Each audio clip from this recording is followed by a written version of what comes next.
Alors, go. Et ben donc du coup, sur cette petite demi-heure, l'idée c'est de vous présenter des données d'enquête, notamment d'enquête en population générale. Alors il y a peut-être des choses qui vont vous paraître évidentes, d'autres qui vont peut-être un peu vous surprendre. L'idée c'est aussi de regarder ce qu'on voit en population générale, parce que souvent on est biaisé par la population qu'on voit dans sa consultation. En fait, tous les homosexuels masculins ne pratiquent pas le chemsex, par exemple. Et donc, du coup, on a un décalage entre notre expérience dans notre pratique quotidienne et puis peut-être des choses un peu différentes parce qu'il y a une partie des gens qu'on ne va pas voir. Alors, au départ, quand on a préparé l'atelier, on se disait on va profiter parce que beaucoup d'enquêtes, en fait, sont des enquêtes qui ont été faites dans le champ de la santé avec vraiment des entrées prévention du VIH, pratique à risque. Il faut attendre un certain temps pour avoir des enquêtes plutôt sur la sexualité. Et en France, eh bien, la dernière grande enquête sur la sexualité était faite en 2022-2023 et les résultats devaient être publiés avant l'été. Malheureusement, on ne les a pas encore. Donc du coup, je vais me rabattre sur des enquêtes un peu plus anciennes et je m'excuse par avance, ça va être un peu franco-français. Alors souvent, la Fravi, quand je fais des présentations, j'essaie de ne pas avoir de graphique ni de tableau et avoir juste des chiffres et du texte et des photos. Et bien aujourd'hui, je me suis fait plaisir, vous allez avoir que des tableaux et des graphiques. Mais je vous rassure, en fait, vous aurez les slides après. Donc il n'y a pas à lire tout. Je soulignerai juste quelques aspects en fait, des tableaux, des graphiques qui viennent de différents rapports. Alors, juste pour démarrer, là je prends la dernière enquête qui a été faite en France, qui date de 2006, vu qu'on n'a pas encore la toute dernière. Et ils avaient regardé notamment, avant le premier rapport sexuel, en fait, quelques éléments sur l'entrée en sexualité. Alors, ils avaient regardé l'âge à la première masturbation chez les hommes et l'âge des premières règles chez les femmes. Et on voit par groupe d'âge, en fait ça nous donne une idée de génération en génération, est-ce qu'il y a des changements? On voit qu'il y a peu de changements sur la première masturbation qui est autour de 14 ans chez les hommes, ni sur le début des règles qui est en moyenne autour de 13 ans. Par contre, ce qu'on va voir dans la génération plus jeune, c'est un rajeunissement de ce qu'ils appellent la sexualité dite, la phase dite présexuelle, avant le premier rapport sexuel, notamment l'âge au premier baiser a rajeuni, puisque chez les 60-69 ans, on était autour de 17 ans pour les femmes et pour les hommes, et on est maintenant plutôt autour de 14 ans pour l'âge au premier baiser. Donc il y a une phase il va y avoir un rajeunissement des premières explorations avant le premier rapport sexuel. Par contre, l'âge au premier rapport sexuel, il a lui aussi baissé. Vous avez en orange pour les femmes, en vert pour les hommes. Dans les générations les plus anciennes, ceux qui avaient 18 ans dans les années 50 ou 60, on était plutôt à 21-20 ans en médiane. Mais en fait, après, ça va se stabiliser autour de 17 ans. Et depuis un certain nombre de temps, on ne voit plus de rajeunissement de l'âge au premier rapport sexuel. Alors, précision, il faut se méfier de l'âge au premier rapport sexuel dans les enquêtes. Parce qu'en fait, souvent, nous, ce qu'on entend, c'est âge à la première pénétration. En fait, quand on fait des enquêtes qualitatives, on se rend compte que c'est souvent l'âge de la première fois qui compte. Vous avez parfois des jeunes qui vont avoir un premier rapport à 13 ans, de manière occasionnelle, et puis voilà, et puis après, à 16-17 ans, ils vont tomber amoureux, et là, ils vont avoir leur vraie première fois, et c'est cet âge-là qu'ils vont donner à l'enquête. Alors l'âge au premier rapport sexuel, il varie dans le monde entier. Là, c'est extrait de l'Atlas mondial des sexualités, dans son édition de 2022. Donc vous avez l'âge légal à la majorité sexuelle, donc on voit que ça varie entre 11 ans au Nigeria jusqu'à 20 ans en Corée du Sud. Et vous avez en hauteur l'âge au premier rapport sexuel. Donc en France, on est autour de 18 ans et demi, c'est des données un peu plus anciennes de 2012. Mais vous voyez qu'il y a une variation selon les pays sur cet âge d'entrée en sexualité. Ce qui a changé aussi, c'est est-ce qu'à l'occasion du premier rapport sexuel, on va parler de contraception, on va parler des IST avec son partenaire. Vous avez ici dans l'enquête en France de 2006 la proportion de personnes qui ont parlé de contraception au premier rapport sexuel. Donc 70% des femmes de 18-19 ans qui ont eu un premier rapport sexuel avaient parlé de contraception avant le premier rapport sexuel et 48% des hommes, alors que pour ceux des générations plus anciennes, en fait, la plupart à l'époque ne parlaient pas de contraception avant un premier rapport sexuel. De la même manière, très peu de personnes, les personnes qui avaient la cinquantaine ou soixantaine dans l'enquête en 2006, donc c'est ceux qui ont commencé leur sexualité dans les années 60-70, très peu n'avaient pas eu d'IST ou de VIH, et on voit le changement, puisque plus récemment, sur ceux qui avaient 18-19 ans en 2006, eh bien, 40% avaient parlé d'IST ou de VIH. Et vous voyez qu'on parle beaucoup plus de contraception que d'infections sexuellement transmissibles. Alors, c'est quoi le nombre de partenaires sur la vie entière déclarés par les personnes? Là, vous avez 3 enquêtes. Donc, l'enquête sur le comportement sexuel des Français de 2006 l'enquête précédente qui était la CSF qui a été faite en 92 et une enquête des années 70 qui était le rapport Simon. Ah oui, alors, il faut que je fasse le pointeur, pardon. Si vous regardez, les femmes, dans l'enquête de 70, avaient déclaré en moyenne 1,8 partenaires au cours de leur vie, et c'est monté à 3,3 dans l'enquête de 92, puis à 4,4 dans l'enquête de 2006. Les hommes ont toujours déclaré beaucoup plus de partenaires que les femmes. On voit ça dans toutes les enquêtes, dans tous les pays du monde. On était à 12 partenaires en moyenne, et ça peut changer au cours du temps. 12 partenaires en moyenne en 70, 12 partenaires en moyenne en 2006. En fait, on voit que les hommes et les femmes ne comptent pas leurs partenaires de la même manière. En général, les femmes vont compter les partenaires qui vont compter, avec lesquels elles vont avoir une relation, là où les hommes, alors déjà parfois gonflent un peu le chiffre, mais vont aussi compter beaucoup plus facilement des partenaires occasionnels. Et du coup, ce qui va changer au cours du temps, c'est le fait que les femmes vont être de plus en plus libres pour parler de leurs partenaires sexuels. Si on regarde sur la dernière année, alors là vous avez les données de 92 et 2006 pour les femmes et pour les hommes, c'est le nombre moyen de partenaires au cours des 12 derniers mois par tranche d'âge. Ce qu'on voit, c'est qu'il n'y a quasiment pas de changement, et en fait, la plupart des personnes ont un partenaire au cours de l'année. Vous avez très peu de personnes qui vont avoir beaucoup de partenaires sexuels sur une même année, et même si chez les jeunes on s'attendait à ce que ça soit un peu plus haut, alors effectivement chez les hommes jeunes on peut monter à 1,6, 1,5, parce que c'est une phase où il va y avoir plus de rencontres. Malgré tout, de manière générale en population, il n'y a pas tant de partenaires que ça. Quand on pense aux enquêtes qu'on a sur les chemsexeurs qui sont à 50 par an. Et il y a une étude qui est sortie là en fin d'année, fin 2023, début 2024, qui a été faite par l'IFOP, qui a été reprise un peu dans les médias en France. Et on voit en effet, c'est qu'il y a une baisse du taux d'activité sexuelle. Vous avez ici à droite le pourcentage de personnes qui ont été sexuellement actives au cours des 12 derniers mois. On était à soit 88% des hommes en 1970, 94% en 92 et 2006, et ça a chuté à 78% en 2024. Pareil chez les femmes, seulement 74% des femmes de 18 à 69 ans. Dans cette enquête, qui est une enquête par quota, qui est un peu différente des grandes enquêtes comme CSF, ont eu des rapports sexuels.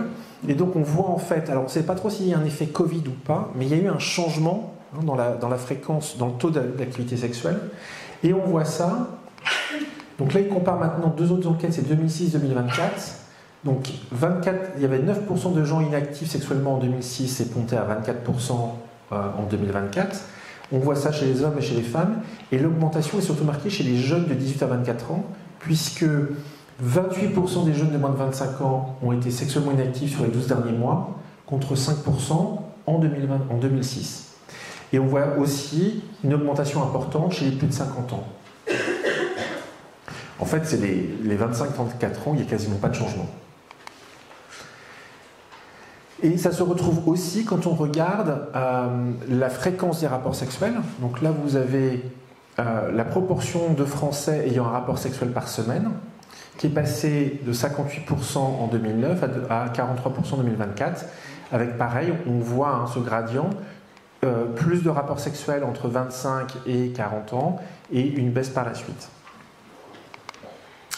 Alors, dans cette enquête, ils ont essayé de regarder un peu le lien entre situation de couple et activité sexuelle. Il apparaît qu'il y a plusieurs groupes. Vous avez 49% des enquêtés qui sont en couple et qui ont eu des rapports sexuels régulièrement, occasionnellement. Vous avez 16% qui sont en couple mais qui n'ont pas ou qui n'ont plus de rapports sexuels. Et c'est surtout marqué chez les 65 ans et plus. Vous avez un petit groupe de 4% qu'ils appellent les situationships. C'est vous n'êtes ni vraiment en couple, ni vraiment célibataire, mais vous avez un partenaire avec lequel vous avez régulièrement des rapports sexuels. Vous avez les célibataires, mais avec qui ont des partenaires occasionnels, 6%. Et puis enfin les célibataires qui n'ont aucun partenaire sexuel, 25% des enquêtés, et surtout représentés chez les jeunes, chez les 18-24 ans, ils sont 42% dans cette situation. On voit donc qu'il y a un gradient entre être en couple et avoir des rapports sexuels ne sont pas forcément corrélés, puisque vous avez du coup des personnes qui sont en couple sans rapport sexuel et des personnes qui sont célibataires avec des rapports sexuels. Ce qui a aussi changé, c'est le jugement sur la fréquence de ces rapports sexuels.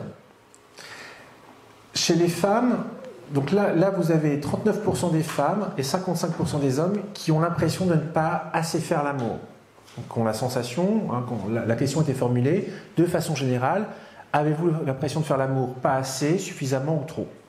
Donc on est plus sur la perception de quelle devrait être notre bonne fréquence. Et on voit que ça a augmenté. Si vous regardez ici chez les femmes, celles qui ont la sensation de ne pas le faire assez souvent, c'était 21% en 1996, 26% en 2006 et on monte à 39% en 2024. Donc vous avez une baisse de la fréquence des rapports sexuels. Dans le même temps, une majorité de personnes vont se dire « je ne le fais pas suffisamment » et ça augmente. Mais l'autre point, c'est que par contre, et c'est un peu contre-intuitif, là on a regardé, est-ce que la sexualité est importante, avoir des rapports sexuels c'est important dans votre vie? Et en fait, c'est 62% des femmes et 75% des hommes qui accordent de l'importance à leur sexualité dans leur vie, qui déclarent que leur sexualité c'est quelque chose de très important ou assez important. Et en fait, cette proportion, elle baisse. Chez les femmes, elle est à 62%, c'est 20 points en moins par rapport à 2006. Donc en fait, vous avez à la fois moins souvent des rapports sexuels, les personnes ont la sensation qu'elles n'en ont pas suffisamment, mais en même temps, la sexualité occupe une place moins importante. Et quand on demande finalement pour les personnes qui n'ont plus de rapport sexuel depuis 1 an, qu'est-ce qui leur manque le plus? Seulement 14% répondent le sexe, et c'est surtout le manque de tendresse ou de câlin qui est rapporté, plus précisément avec un écart entre les hommes et les femmes. Les femmes sont à 92% à dire qu'elles sont en manque de tendresse, 78% pour les hommes. Et si on regarde uniquement ceux qui sont inactifs, on retrouve les mêmes informations. Alors, l'enquête avait aussi regardé le fait de réaliser des rapports sexuels sans en avoir vraiment envie. La question c'est, vous arrive-t-il de faire l'amour même si vous n'en avez pas envie? Et 52% des femmes et 46% des hommes déclarent que ça leur arrive de faire l'amour sans en avoir envie, très souvent, assez souvent ou assez rarement. La bonne nouvelle, c'est que cette proportion diminue a priori, puisque chez les femmes, en 81, c'était 76% à déclarer avoir des rapports sans en avoir envie. C'était descendu à 55% dans une étude de 2000 et on est à 52% dans l'étude de 2024. Et quels sont les motifs qui sont avancés par les hommes et par les femmes sur le fait d'avoir des rapports sexuels sans en avoir envie? Eh bien, 87% des répondants, et c'est pareil chez les hommes et chez les femmes, disent « pour ne pas vexer mon partenaire », car le sexe est pour moi indispensable à entretenir une vie de couple, 79%, et 73% vont dire « pour assurer un rythme à votre vie sexuelle que vous semblez devoir être celui des personnes de votre âge ».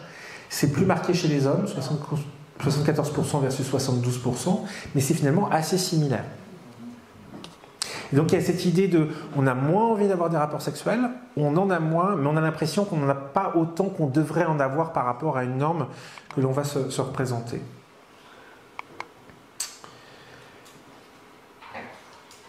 Ils ont demandé dans l'étude, la question était, on qualifie de asexuel un individu qui ne ressent pas d'attirance sexuelle pour autrui, et ceci de manière constante. Personnellement, diriez-vous que vous êtes asexuel? Oui, à l'heure actuelle, 12% de l'échantillon.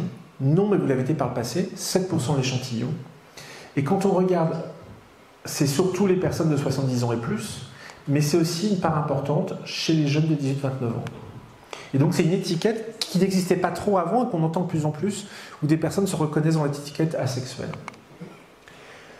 Autre question, vous est-il déjà arrivé d'éviter ou de reporter un rapport sexuel avec quelqu'un car vous préfériez à ce moment-là regarder un film ou une série télé? 30% de la population, et c'est très similaire entre les hommes et les femmes. Mais c'est beaucoup plus marqué chez les moins de 35 ans. Donc à droite, vous avez moins de 35 ans sur la droite et tout le monde à gauche. Lire ou de finir un livre, un article, plutôt qu'un rapport sexuel, 27%. Consulter les réseaux sociaux, 24%. C'est d'ailleurs plutôt 48% des jeunes de moins de 35 ans pour 19% des femmes. De jouer des jeux vidéo, 53% des jeunes de moins de 35 ans pour les hommes et 18% pour les femmes. Mais vous voyez que finalement c'est assez... on ne s'attendait pas à ce que ça soit aussi important, les gens qui disent, notamment chez les jeunes, reporter des rapports pour faire d'autres activités, mais aussi éviter des rapports sexuels avec quelqu'un, car vous savez que vous auriez davantage ou plus facilement du plaisir en vous masturbant avec votre main, 30% de l'échantillon, et c'est 46% des garçons de moins de 35 ans, en vous masturbant en visionnant des images pornographiques, 32%, en ayant un rapport sexuel avec un autre partenaire, 40%, alors c'est surtout les hommes qui répondent ça, 47% versus 29%, ou en vous masturbant avec un sextoy, on en parlait tout à l'heure, 34%, et c'est surtout les hommes qui évoquent le fait d'avoir 46% des hommes et 28% des femmes qui évoquent qu'ils auraient plus de plaisir avec un sextoy et qui ont reporté un rapport sexuel pour favoriser un moment en solitaire. Alors,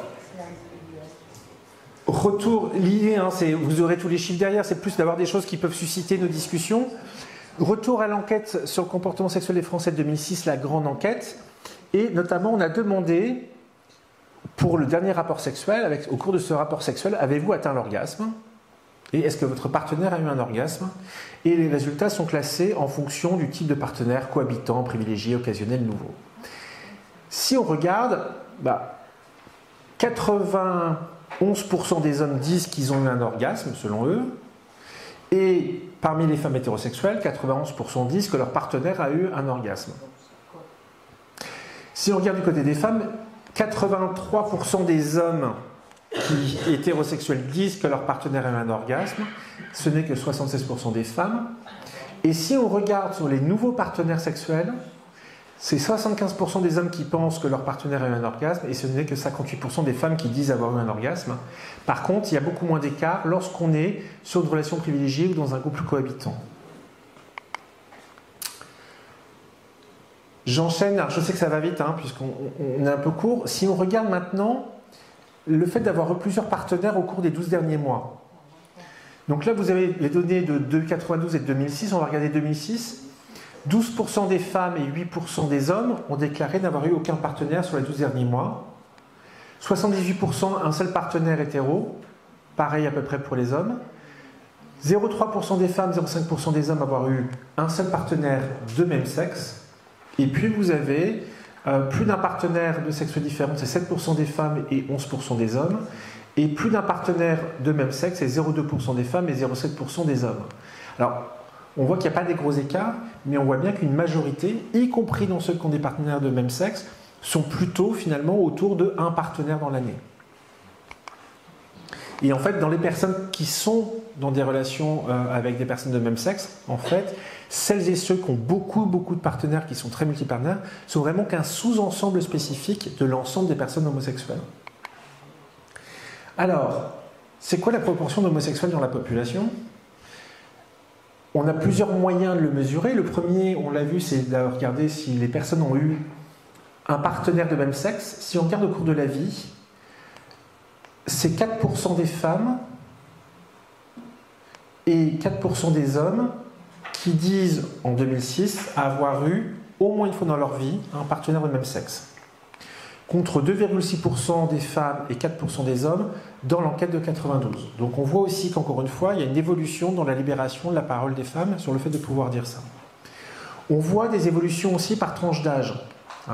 Il y a plus de personnes qui déclarent des rapports sexuels dans les 18-34 ans que chez les 50-69 ans. Et pareil, les 50-69 ans chez les hommes sont moins nombreux à rapporter avoir eu au moins une expérience homosexuelle dans leur vie. Et on sait qu'il y a un effet générationnel. On ne s'attend pas forcément à ce que l'expérience soit moins fréquente dans ces générations, mais que ce soit plus facile de le dire. Si on regarde sur les 12 derniers mois, c'est beaucoup moins, puisque c'est que 0,3% des femmes et 1,4% des hommes qui, par contre, sur les 12 derniers mois, rapportent avoir eu un partenaire de même sexe. En fait, je vous avais parlé d'attirance, pratique, identité. Les 3 questions étaient posées. Et en fait, vous avez que 0,9% des femmes et 1,7% des hommes qui ont eu au moins un partenaire de même sexe au cours de leur vie, ont déclaré être entre autres attirés par des personnes de même sexe et s'identifier comme bisexuels ou homosexuels dans l'échantillon. Vous avez des personnes qui ont des attirances mais qui ne sont pas du tout passées ni aux pratiques ni à l'identification. 3,5% des femmes et 1,4% des hommes expriment juste être attirés entre autres par des personnes de même sexe sans être passés à la pratique. De la même manière, vous avez des gens qui ont des pratiques sans s'identifier ou sans être attirés.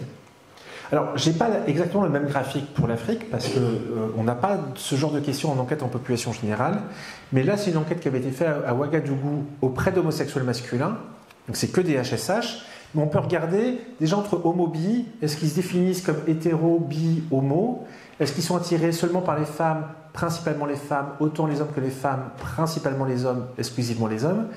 Et en fait, la largeur des barres vous indique le pourcentage d'hétéros, de bi et d'homo, la hauteur des lignes, l'attirance, et au sein des lignes, vous avez en bleu ceux qui ont que des rapports avec des hommes, et en rouge ceux qui ont des rapports avec des hommes et des femmes. Alors on voit qu'il y a plus de bleu en bas à droite et plus de rouge en haut à gauche, donc il y a une corrélation entre les trois dimensions, mais vous avez quand même ici par exemple des personnes qui ont des rapports avec des hommes et des femmes, alors qu'ils sont attirés principalement par les hommes et qui se définissent comme hétéros. Ou se définir comme hétéro et avoir eu des rapports qu'avec des hommes. Ou se définir comme gay, mais dire être attiré uniquement par des femmes. Vous voyez bien que la manière dont on va se définir, c'est pas la même chose que son attirance et c'est pas encore la même chose que les pratiques qu'on peut avoir. Donc c'est bien trois dimensions différentes. Je vais passer celle-ci. Je voudrais revenir sur ce schéma-là, alors qui vient de l'enquête de 92, et c'est un article de Messiaen et Mouret-Fourme qui date de 93. C'est là où apparaît l'expression de pôle d'activité sexuelle pour désigner en fait le sexe des partenaires sexuels, indépendamment de l'identification de ce qu'on en fait. Si vous regardez sur la vie entière, vous avez 872 sur 1000 personnes, vous en auriez 872 qui n'ont eu que des partenaires hétéros au cours de leur vie. 1,3 qui ont des partenaires uniquement du même sexe, et vous avez 38 pour 1000 qui ont eu au cours de leur vie des partenaires des deux sexes. Et après on regarde ce qui se passe sur les 5 dernières années. Et en fait il y a une partie de ceux-là qui vont ensuite avoir que des partenaires hétéros, et ils sont plus que 10% à avoir 10 pour 1000 pardon, à avoir expérimenté des partenaires des deux sexes sur les 5 dernières années, et la proportion qui n'ont été que des partenaires de même sexe monte à 3 pour 1000. Et si je regarde sur la dernière année, eh ben, on est qu'à 4, ça augmente encore exclusivement homo, ça augmente exclusivement hétéro, et ça baisse sur la partie bi. Mais vous voyez, ils sont 7 pour 1000 à avoir eu des partenaires des deux sexes sur la dernière année, pour 4 pour 1000 à avoir eu des partenaires uniquement du même sexe. Et ce qu'il faut retenir, c'est qu'il y a un vrai décalage entre les enquêtes que l'on fait en population générale et les enquêtes que l'on fait auprès de populations spécifiques. On va regarder, ça c'est, alors, désolé, c'est un papier que j'avais écrit en 2009, ça date un peu. Et vous avez ici en bas des grandes enquêtes représentatives de la population en Belgique, en France, aux Pays-Bas, dans les années 90. Et on regarde parmi les gens qui, alors là c'était que les hommes, mais parmi les hommes qui déclarent au moins un partenaire homosexuel au cours de leur vie, la part qui ont également eu des rapports avec des femmes. On voit que la part des bis, c'est entre 85 et 95%. Et sur la dernière année, on est sur des taux assez élevés, entre 60% pour l'enquête française, et sur d'autres, on est à 20-25%. Par contre, si je fais des enquêtes spécifiques, des enquêtes presse gay dans les médias, une enquête sur Facebook, on va aller faire une enquête auprès de Prepper, auprès de Chemsexer plus récemment, on va faire une enquête sur Grindr. En fait, là, j'ai beaucoup moins de personnes qui déclarent des pratiques bisexuelles et j'ai beaucoup plus de personnes qui vont déclarer être exclusivement homo.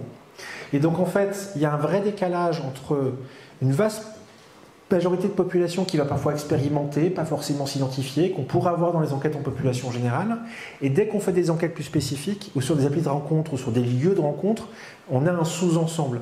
Et c'est bien de penser que souvent, moi je suis à la NRS, je préside la commission sciences sociales et santé publique, on voit arriver des projets qui nous parlent de HSH, en fait on nous parle de HSH, Chemsexer, Prepper.